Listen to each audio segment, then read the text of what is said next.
नमस्ते. गोष्ट तुमच्यासोबत शेअर करते. भावाला आपल्या बहिणीकडे बहू जाण्यासाठी ठरवतो. ती तिच्या सासरी नांदत आहे आणि भाऊ एके दिवशी ठरवतो की मी माझ्या बहिणीकडे जातो. बहिणीच्या घरी गेल्यानंतर तिला माहिती आहे की माझ्या भावाची परिस्थिती हलाखीची आहे.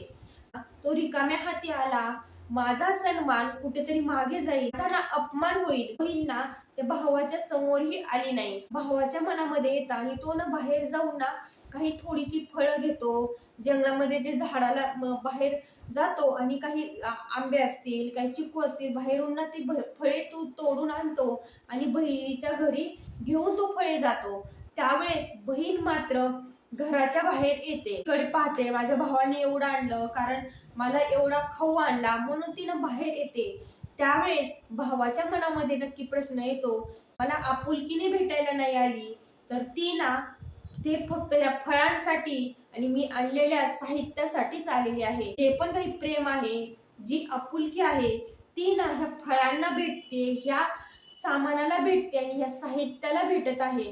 बघ तू भाग्यवान आहेस बर का फळांनो, असं त्या फळांना बोलून जातो. हीच न व्यक्त होता तिथून बाजूला बाहेर येतो आणि तो तिच्या घरी त्याच्या कामामध्ये व्यस्त होतो व सन्मान त्या साहित्यासाठी आणि सामानासाठीच होता. की आपल्या आजूबाजूलाही अशी काही व्यक्ती जोडलेली असतात की जी आपल्यासाठी नसतात. आजूबाजूला ज्या व्यक्तीच्या आजूबाजूला ज्या गोष्टी जोडलेल्या असतात त्या गोष्टीचा सन्मान मात्र नक्की होतो. आपल्या घरामध्येही आपण लहानपणापासून पाहिलं असतं की लहान भावंड, मोठं भावंड ह्यामध्ये एक खूप आगाऊपणा करतं आणि एक खूप शांत असतं आणि त्याचं आपल्या कर्मामध्ये तो व्यस्त होतो. कारण त्या मुलाला शेवटी म्हणजे हा माझा मुलगा आहे म्हणून अभिमानानं आई वडील सांगतात आणि एका मुलाला हा माझा नाही, तो खूप आगाऊ आहे, ते मला खरंच खूप त्रास देतो म्हणून त्या मुलाला दोष दिला जातो. आणि एका मुलाला चांगलं समजलं जातं कारण तो मान उंचावेल,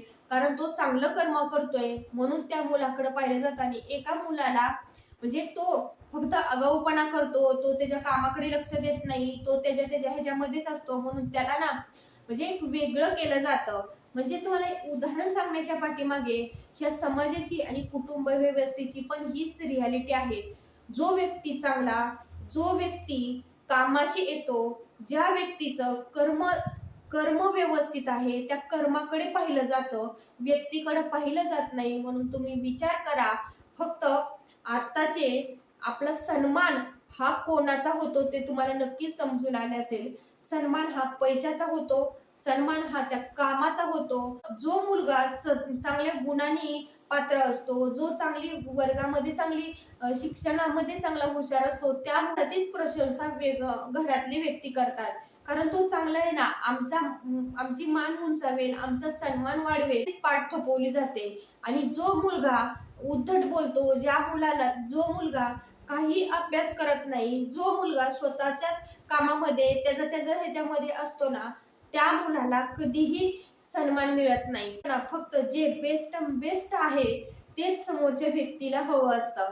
कारण तिथे मला तिथे काही ना काही मिळतं, माझा तिथं मान उंचावेल, माझा तिथे स्वाभिमान वाढेल म्हणून समोरच्या व्यक्तीला काही ना काही स्वार्थ दडलेला असतो.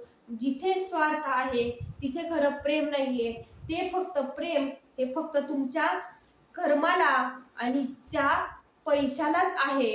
म्हणून आपण व्यक्ती ओळखणंही तितकंच गरजेचं ठरतं आणि आपण आपल्या कर्माकडे आपण आपल्या विचारही तितकंच करणं गरजेचं आहे की या समाजाची रियालिटी काय आहे तीही आपण ओळखणं तितकंच गरजेचं आहे. मधमाशाचं हे जसं असतं जिथे गोड असतं तिथेच त्या मधमाशा जातात आणि तिथून त्या मध घेऊन त्यांचं ते मध माशाचं हे पूर्ण हे बनतं जाळं.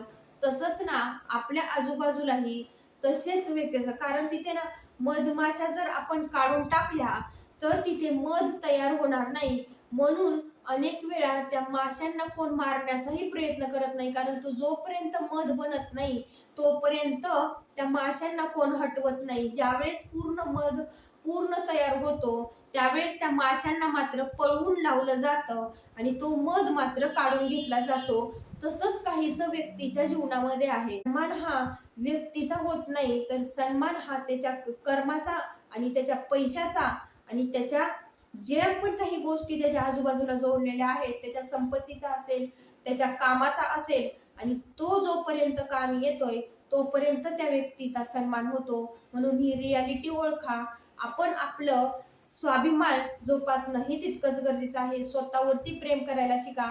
ह्या जगामध्ये कोणीही आपलं नसतं. तर आपल्या आजूबाजूला ह्या गोष्टी, ही हे साहित्य आपल्या आजूबाजूला म्हणतात ना की जोडलेलं असतं. त्या साहित्यावरतीच त्या व्यक्तींचं लक्ष असतं, व्यक्तीकडे लक्ष नसतं. ही रियालिटी आपण आपल्या डोळ्यासमोरही तितकंच आणणं गरजेचं आहे. म्हणून तुम्ही जर अशा भावनिक ह्याच्यामध्ये अडकत असाल की सर्वजण आपलेच आहेत आणि आपल्याला फक्त आपल्यावरती प्रेम करतात, आपल्याला आपल्याला किंमत आहे, तर ही रियालिटी डोळ्यासमोर काढून टाका. कारण साहित्यावरती सर्व गोष्टीचं प्रेम आहे.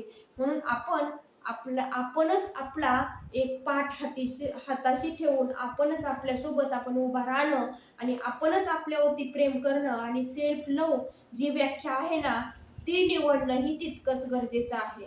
धन्यवाद.